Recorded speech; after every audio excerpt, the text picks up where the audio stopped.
and Debbie Show. Gaydar. Right, he's here. We will talk to Joe McElderry next. Joe McElderry coming up. Brilliant is this. Our favourite is back. Joe McElderry, welcome back to Gaydar. Because we've spoken on the phone. But I've never been here. No, you you've haven't. never been to Gaydar It's Towers. very exciting to be here. And you very kindly as well did a Secret Sunday for us, Yes. which I interviewed Was you that then that for little that. profile, wasn't it? Yeah, That that's was right. really good Did you fun. enjoy that night? Because I we did. had a great Do you know, time. I always get really nervous when I don't know who's going to be at my shows. Yeah. I've done a few of them things recently. I did one last week in the Olympic Park for the Paralympics, and I performed and nobody knew I was going to be there. And I always think like it would be so embarrassing if I went on and people were like, see you later. I'm not staying around for that. So but that was good. The audience were amazing. Yeah, it was a good night, wasn't it? Yeah. Really good fun. Yeah, and quite a few of your fans turned up for that as well. So you weren't, it was, they didn't let you the down. clues worked. The clues worked. The McElderry Massive, is that what you call them? Oh my That's God. what they're called. Yeah. I mean, I didn't actually make that name up. They made it up, and I thought, let's just roll Yeah, with it. keep It's it. cool. Yeah, it is. It's very good. By the way, we interviewed your friend Cheryl Cole not so long ago, and we said that we'd been interviewing you not long before. She went all mushy. She went all like doughy-eyed. did she? She really loves you, doesn't she? Yeah, I mean, she's lovely. You know, we spent a lot of time with each other on the show. Yeah. And we still keep in touch, so it's nice. I mean, I haven't seen her for ages. I think the last time I seen her was June time, but I'll see her soon. I'm going to try and go to one of our shows. Yeah, because she's Catch up. doing the stadium tour, isn't she? She was telling us about that. She's She'll very- get you very on excited. stage. Watch Yeah, it. She'll get you on up. stage. Special guest Joe McElderry's here. And in the front row, Simon Cowell's here.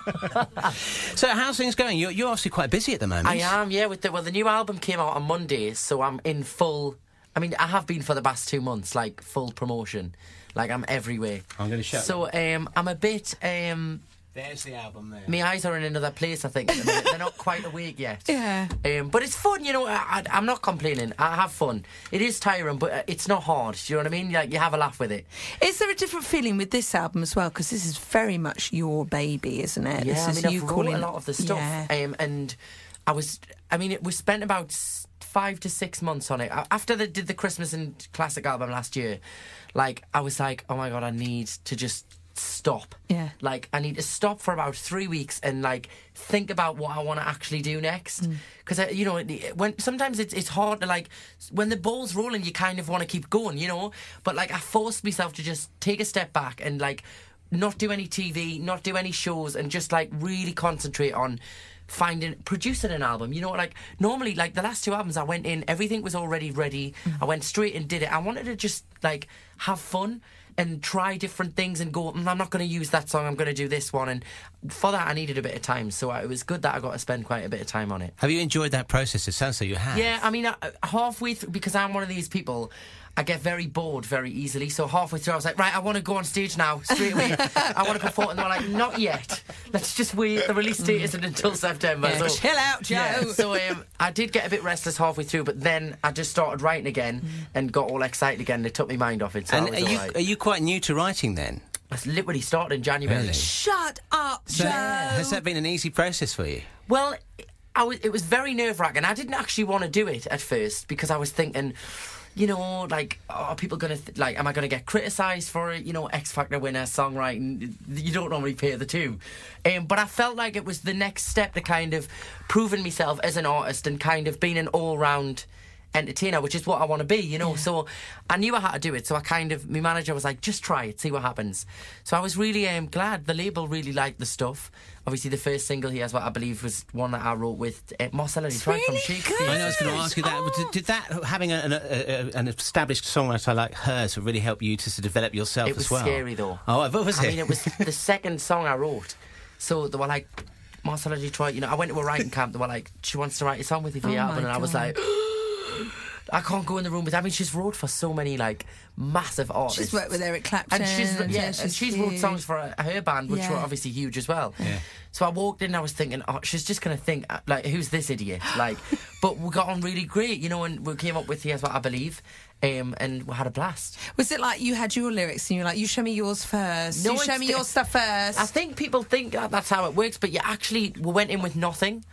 And she had a guitar, we started messing around. It actually started, I think, we were reading a paper and there was something about a cheating scandal in the paper or something. Oh, you and surprised me. And I was just like, not about me, but about somebody. And I was just like, and I said something like, why can't people just like lay their cards out on the table and be honest? Yeah. and we were like, let's use that line, and then we'd kind of build from there. And then she said something like, well, the Americans say, well, here's what I believe quite a lot, and I was like, that should be the title. Yeah. Or somebody else. So you were really sparking off each other. It must have been quite exciting as that process was evolving. You end up with a song at the end. It's quite I think if it's not natural, then it sounds too forced and it doesn't sound like a natural thing. So when you get that kind of moment, everybody's like, wow. you know, like. My friend calls that the belly button of the idea. The belly button of the idea. So when you see films like The Butterfly Effect, you can see where that idea came from. So that's the belly button of. Hang on, I've the belly button of the belly idea. button of the. No, the belly button of the song. You read that bit of paper about that person cheating. Can we ask you about this album as well? There's a beautiful song you've written about a breakup. Neil has been going on and What's it on called? and What on. have I done? Yes. Yeah. Can you tell us a bit about this song because it's lovely? Yes. Well, basically, at the time of writing the album, a lot of my friends are kind of breaking up with people, and I've been in that situation as well, you know, and I've been in a relationship where, you know, when it just ends and you have, like, no answers. Yes. And you have so many questions, and you're just like, hang on a minute, like, what have I actually done here? Do you know, like, it was that kind of thing, and I was like, and it's kind of like you can't let go of it until you know actually what you've done or why it's ended. Because sometimes, you know, like, I find that even with the friendship as well, sometimes you have a massive row with somebody and then it just goes bang, no contact ever again, and you're just like, how? Sorry, what happened here? Yeah, you know, like, I don't. And you're like, where did all that go? You turn around and you're like, where's my text today? You know, like, I'm used to having a text every day. So I kind of, it's about kind of having no questions answered, and you have all these things that you want answered, and you need to know the answers, otherwise you can't move on. Have you ever done this? Had a sneaky glass of wine and then texted them the questions you want answered? Don't I'm not ever a drunk do it. dialer. No, I know a few people that are, and I've had drunk dials to me before. Oh, never and I'm like, answer no. no. I can smell the Pinot on that. You can't you? It's awful. It never ends well. Joe McElderry is here today on Gaydar. We'll talk some more after this. On Gaydar, and we have our special guest, Joe McElderry is with us today. Smell beautiful. What are you wearing? It's Hugo Boss summer edition. I wanted to eat you when you came into the studio. Not that, don't take that the wrong way. You're quite safe. It's Gaydar. Very citrusy. It's really nice. So listen, how long have you been in the biz, as they say now? Because this is your fourth album. So it's December 2009 when I won X Factor. So it's now... So 3 years, maybe 2012 now, Joe. I hate to break this to you. It's 2012. 2 and a bit years, isn't it? 3 years, nearly. Yeah. I think it'd be 3 years. No, I think it'd be 3 years, I think. Yeah. But I mean, it feels like 2 weeks. Like, it's just flown by. I've had my mobile phone longer than you've been in show business. That's ridiculous. Yeah, but you have had that a long time, crap, Debbie, to be honest with you. Awful black. Yeah, I mean, it's been a bit of a crazy couple of years. I mean, I've literally never stopped. You know, even if I haven't been doing a TV show, I've been in the studio recording. If I haven't been in the studio recording, I've been on tour. If I haven't been on tour, I've been promoting an album. Like, it literally, I've probably in all, I've probably had about 6 weeks off in 3 years. That's crap. You know that's crap. That's probably, if you add all the things up, I get days off here and there, but if you add it all up, I've probably had about that time off. How ambitious are you then? Yeah, I mean, I don't really see it like work because I enjoy it and I love it. So it's not... And I kind of think, like, you know, it's a once-in-a-lifetime opportunity. It could last for, like, 10 years. It could last for, like 2 more weeks. So I always think, like, I don't want to look back on it if it ever does. Or even, you know, even if like, in 10 years' time I'm looking back on my career, I don't want to look back and think, God, like, I totally didn't make the most of that, like, opportunity, because it's been a great opportunity that I've had, and I kind of want to make the most of it, you know, and have fun. So I just don't stop. Can I take you to a dark place?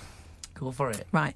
I read this. It's an interview that's been put out by the Mail Online. Is that today? Yes. Yeah. I'll prove Cal was wrong to dump me after winning X Factor and revealing he was gay. I don't think I said that. No. But Well, no. There we if go. you look at it, it's not actually in the interview. No, it's not. But that Surprise, makes a really catchy title, doesn't it? I wonder what they did there. Now, I've read the interview, and as you say, can you give us your version after? Because Simon didn't dump you for being gay. Let's make that straight, did he? No. And everyone was very supportive on the show when you came out. Yeah. Well, I didn't come out on the show. I came out like after I won, in the June time.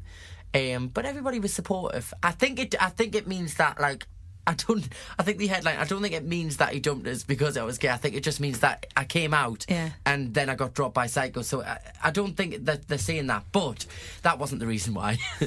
I mean, that would be pretty major if it was. Yeah, it would be bad. But yeah, I mean, I parted ways with them like two Februaries ago. I mean, people still go on about it now. It's like, I'm like, see, really? Like, I did an interview the other day, and the opening line was, "So you were dropped from," and I was like, "Yeah, that was 2 years ago." Like, I think if I wasn't over it by now, I'd be pretty in trouble. Yeah, this is the trouble, isn't it? And no one could prepare you for this in the media. Is that anything you've said from day one suddenly is the front storyline? Yeah.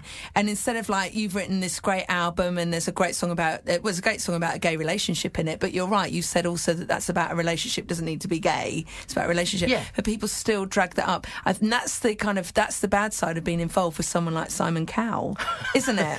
Well, do you know what it is? My view on it is that I had a great platform from Simon and the X Factor, and I would never ever ever dream of sitting slagging the show off or the record label or anything and going, you know, because at the end of the day they're not responsible for my career. Like, I'm responsible for my career, and the show gives you the platform, and then what you do after is down to you. And yeah, there was a few things that went wrong on the first campaign, which is mentioned in that interview, and things like that, and you learn from them things. I'm not going to sit and go, how dare you drop me, blah, blah, blah. Like, learn from the mistake, dust yourself off, and get back out there and get back in the game. You know, if you don't do that, I could have spent, like, 6 or 7 months going on about, like, slagging Simon off and everything, and by that time had passed, somebody else would have been in my place. So I spend more time focusing on releasing more music than worrying about Simon Cowell. Where does this... Where does this smart attitude, where'd you get that from? Because you're... I'm very realistic about things. You know, I don't kind of try and, like, paint a picture that's not there or whatever. Like, I kind of just want to... you know, I've got a good family and friends around us. I still try and live back up at home to give us that kind of grounded normality. And you know, like, I'm having fun. Do you know what I mean? Like what you said there, when people bring things up, I'm just like, I've hit it all now. I'm just like, over the head, water off a duck's back. Yeah. Do you know what I mean? You're a seasoned pro you gave me a look there. Look at that. Oh. Cross that one off. Cross that one off. Cross it off the list. Joe McElderry is with us today. Let's have some more music on Gaydar. Joe McElderry is our special guest today. I understand you've got a couple of gigs coming up to sort of launch the new album. Just tell us about those. I am performing in Newcastle on Tuesday, 18th of September. That's the first ever time people are going to hear the album live. Oh, in your hometown as well? At the Time Theatre. And then I'm performing in London at St James's Church in Piccadilly. It's like quite an intimate but cool venue. Yeah. And that's going to be... they're going to be really fun shows. I was in rehearsals 2 days ago for 17 hours. It was a long rehearsal day. Getting it all properly done, because I literally haven't had time to rehearse. I had to cram it into one day so that I was able to obviously go everywhere else. So I think I nearly killed me band members. We need to clone you. But like, please, Joe. I was like, 2 more songs, come on. And it's done. Yeah. 2 more songs. So yeah, they're going to be fun. But there's still tickets available if people want to come. And you can get them off my website, joemcelderryofficial.com. Oh, I've got to cross off one of my other questions now to ask you. Why? If you're performing in a church, this is a highly inappropriate question to ask. We interviewed 4 Puffs and a Piano, and they said, well, of course, the first thing we do is SOS. We SOS the audience. What does that mean? Oh, it's shag of show. So they go out and they look at the audience. They go, Joe's face. Yeah, sorry, Joe, I'm really sorry. And they go, row four, in the middle, with red top, getting backstage. So they have an SOS of each show. They literally get their own riders, don't they? I was going to ask you that question, but as you're performing in a church, I'm not going to. So I'm just going to leave you with the SOS and use it as you will. Even if I wasn't in a church, I have never done that before. I think it's just 4 Puffs that did that. I think, to be honest with you, you're probably right on that one. Wow, that is... Your face. That's the first time I've heard that one. It's hilarious, isn't it? An SOS. You know what's going to happen now? I'm going to be on stage next week, aren't I? And I'm going to think of that and burst out laughing. Yeah, you are. Or you might see someone turn up with a little, I'll be your SOS.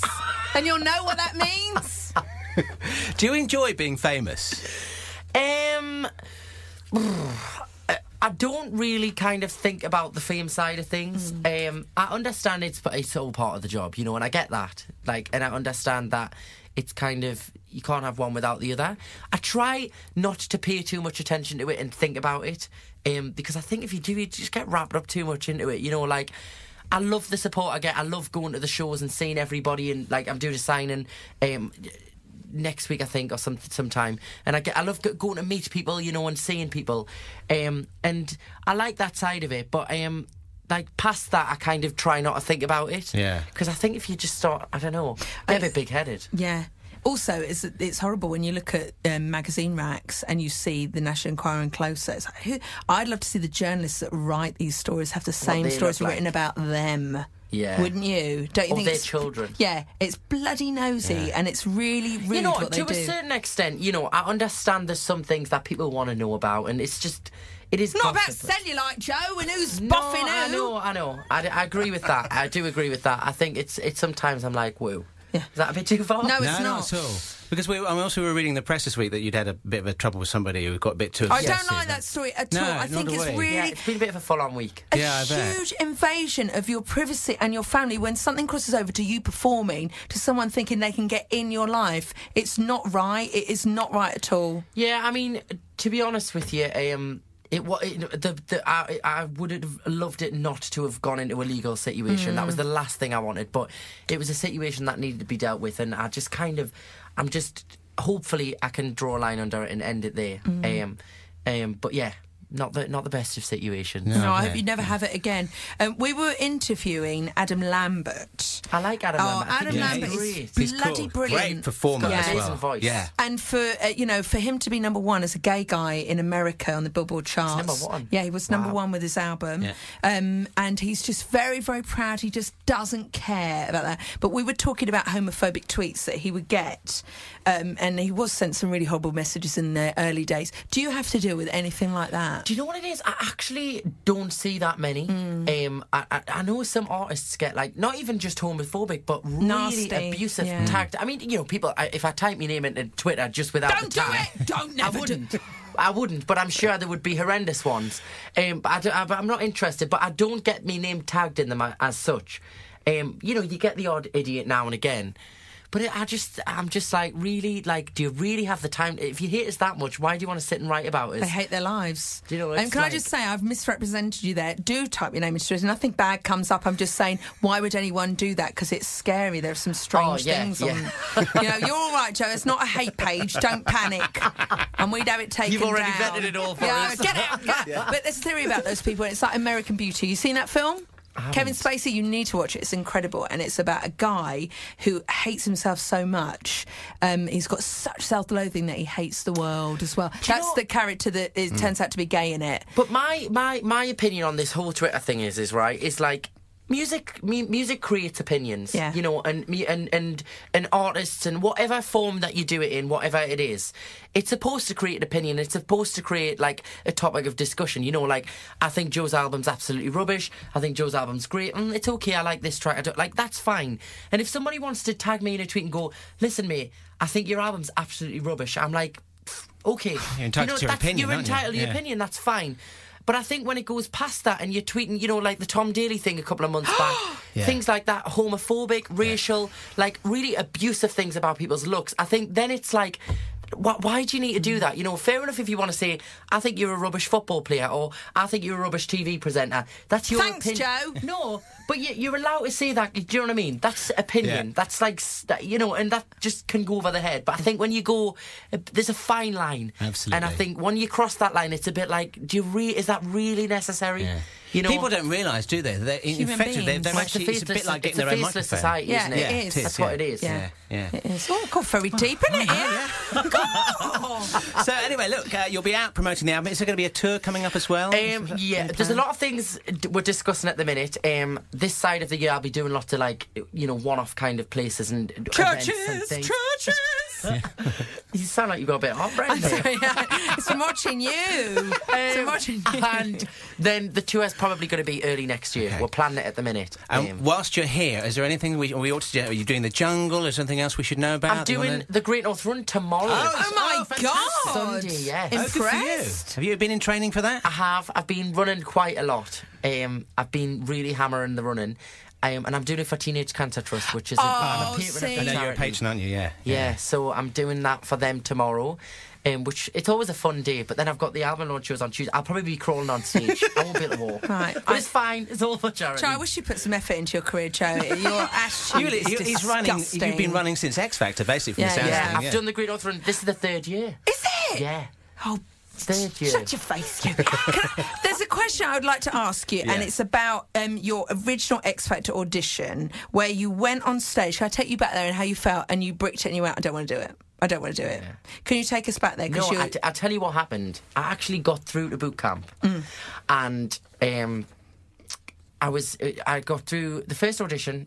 I thought was great, and then I kind of got to boot camp, and I was like, I can't do this. Yeah. Like I had a massive wobble, and it was about 40 minutes before I was supposed to perform on stage in front of. I think then it was Sharon, Danny, Louis, and Simon. And I phoned my mum. I was like, I'm not ready.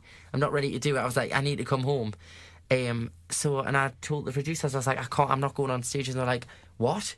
You don't want to be in the, like, and I was like, I'm just not ready. So my mum picked us up, and Simon actually came out the car, and he was like, he doesn't remember this. I looked a lot different then. I was very chubby and totally different. And he came out the car, and he went, I think you'll regret it.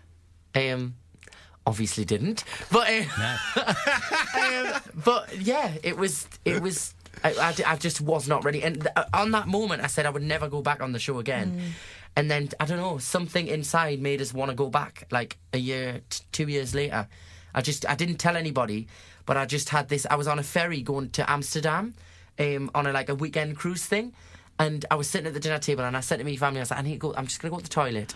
And I went to the internet cafe on the boat, and I sent the application form off without telling anybody, because I thought, if I tell people there's going to be a discussion, like, are you sure you want to do it? And I thought, if I just do it without thinking about it, that's it. So I did it, and I came back and sat down at the table. I was like, I've just auditioned for X Factor again. I didn't know that story. Yeah, that was the story. Oh my Are you glad you did it? Yeah, I mean, it was one of the. I don't know why I was so afraid the first time, because it was one of the best experiences, being in the house, being on the show. I would love to go back and do it now with the head I've got on my shoulders now, and just totally just have a blast. Because, it's a big thing to go through. But I had a blast. I met some great people as well. I'd say it's the most famous TV show of our time in the last... I think in the world now, isn't it? Like, just nuts. It's everywhere. Yeah, it's absolutely nuts. You look everywhere. Like sometimes, I look on you're in another country, like in the most randomest place, and you turn it on, it's like X Factor, and I'm like, it is. Well, how I is see that Simon's here? face again. If I see his face again. So he was on the Ellen show the other day with Britney Spears, and you think this is crazy. I like the new. I like that new lineup in America, though. I love Britney. Yeah, she's great. And I like Demi Lovato as well. I've got a Demi Lovato track on my new album. I was gushed. I thought it was Demi Moore. Listen, It was Demi Moore. I thought Demi. Beth Nielsen Chapman, and also Ludovico Einaudi, who I can recommend to. I love that guy. He's a genius. Yeah. Listen, the album is Here's What I Believe. It's been an absolute treat once again to talk to you, Joe McElderry. Thank you so much for coming to see us. We adore the remixes. We're playing them to bits on Gaydar. Have you got them? Yeah, we've got them. And we've been playing ever since we got Have your you got first the Here's What I Believe on now? We've got everything here. We've got I like everything. is that the There's a ridiculous team mix? in the basement that are just forced to get it as soon as we get it and put it up. Is it the ridiculous mix? I don't know. Neil's got Yeah, it. I think it is that. Yeah, I hope so. It's not coming up. Is it not? Maybe, I tell you what, it might be one of the DJs who does the evening show who's got a CD version of it. Okay. We're going to play it anyway. Thanks so much for coming to see us. See you next time. you. Good luck. Yes. Joe McElderry.